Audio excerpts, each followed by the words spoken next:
What's up everyone? Welcome to FilmSpot, and today we'll be talking about best upcoming movies. Long-awaited comedy sequel Space Jam: A New Legacy is currently lighting up both the big screen and the box office, and though the standalone follow-up took the better part of 25 years to come to fruition, talk has already turned to a third movie. But who could possibly live up to the likes of Michael Jordan and LeBron James? Well, director Malcolm D. Lee has a pretty solid idea. According to him, Dwayne Johnson would be an interesting choice.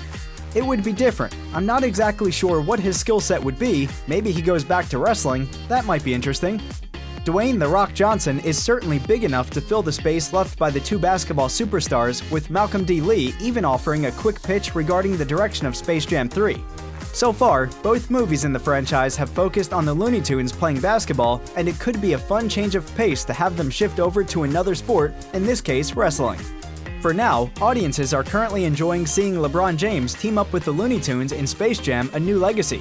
The movie achieved a $32 million opening weekend, the biggest for the studio yet during the ongoing circumstances, and has so far earned a worldwide total of $54.7 million. Even though Disney's Jungle Cruise film hasn't been released yet, star Dwayne Johnson is already eyeing a sequel.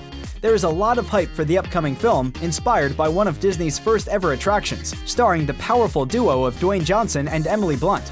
Like many films, including Blunt's A Quiet Place Part 2, Jungle Cruise faced production delays due to the ongoing COVID-19 pandemic. However, Disney plans to finally release the family fun adventure film in theaters and on Disney Plus July 30th. Jungle Cruise centers around Johnson's character Frank, a riverboat captain, and Blunt's character Dr. Lily Houghton, a British scientist. The two go on an adventure of a lifetime in search of the legendary Tree of Life. Houghton is determined to use the tree's powers to advance modern medicine. Frank is just along for the wild ride. The film also stars Jack Whitehall as Houghton's brother McGregor, who is aboard the oftentimes dangerous journey. Disney has been releasing trailers, behind-the-scenes videos, and other marketing materials to excite viewers about the long-awaited film's release. And in a recent story with The Hollywood Reporter, Johnson believes so much in the project, he's already ready for a part 2. Johnson began by discussing bringing Blunt into his circle of regular collaborators, commenting that he's been in discussion of a Jungle Cruise sequel.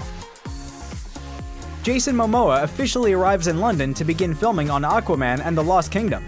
Momoa has only appeared in a handful of DCEU outings so far, but his performance as Arthur Curry has quickly become a fan favorite. Cameos aside, the former Game of Thrones star first appeared in 2017's Justice League for his official introduction as the franchise's Aquaman. The 2018 solo film of the same name opened up his world considerably and saw him grapple with his dual human and Atlantean heritage. Though the first movie was a success, Aquaman 2 has taken some time to get started. Currently, little is known about Aquaman 2, save for its full title and some of its cast members. Director James Wan has returned for this installment, which kicked off filming in late June.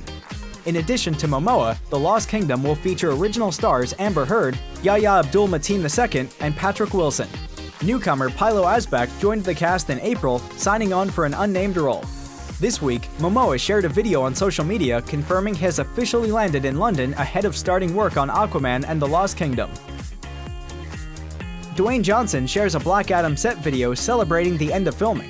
The upcoming DCEU film will reunite Johnson with Jungle Cruise director Jaume Collet-Serra and center on his titular antihero previously known as Teth Adam, a slave from Kahndaq who is granted superpowers by the ancient wizard Shazam. After abusing his newly found powers, Adam spends multiple millennia in prison and goes on to become the arch-nemesis of the superhero Shazam. With so few plot details to work with, it's unclear how much of this mythology Black Adam will adapt. Given the character's connection to Shazam, he was originally planned to debut in the 2019 DCEU film Shazam, but the plan was scrapped in favor of a solo star vehicle for Johnson, who is currently one of the biggest box office draws working today. The film has assembled a decent ensemble around him, with Pierce Brosnan, Aldous Hodge, Noah Centineo, and Quintessa Swindell all starring as members of the Justice Society of America, though it's unclear if they will act as allies or adversaries for the title character. Black Adam began filming in April, and there have been plenty of teases throughout the production process. Now, The Rock confirms that filming is finished in a video recorded on the set in front of a giant LED screen. In a heartfelt thank you to the cast and crew, the actor called the movie a once-in-a-lifetime opportunity that will define his career. Zack Snyder's Army of the Dead is getting a prequel titled Army of Thieves, which will be released in fall 2021. Snyder's company, the Stone Quarry Productions, struck a 2-year deal with Netflix, which will see his content making its way to the streaming platform. Army of the Dead performed well, and his next film, Rebel Moon, that was recently announced, also falls under the terms of this deal. The Army of Thieves plot is set before the previous film. The story follows German safecracker Ludwig Dieter in his early days of crime when the zombie apocalypse had only recently began. It will be directed by Schweighofer, who will also be returning in his role. The cast is also set to include Nathalie Emmanuel, Guz Khan, Rubio Fee, Stuart Martin, and Jonathan Cohen. According to a report from Variety, actress Michaela Coel has been cast in an undisclosed role in Marvel's highly anticipated Black Panther: Wakanda Forever. The film will serve as a follow-up to the first Black Panther film, which was met with resounding praise from fans and critics alike for its representation of the African diaspora and culture. Wakanda Forever is currently in production, with director Ryan Coogler returning alongside most of the core cast from the first film. Thanks for watching, and see you in the next one!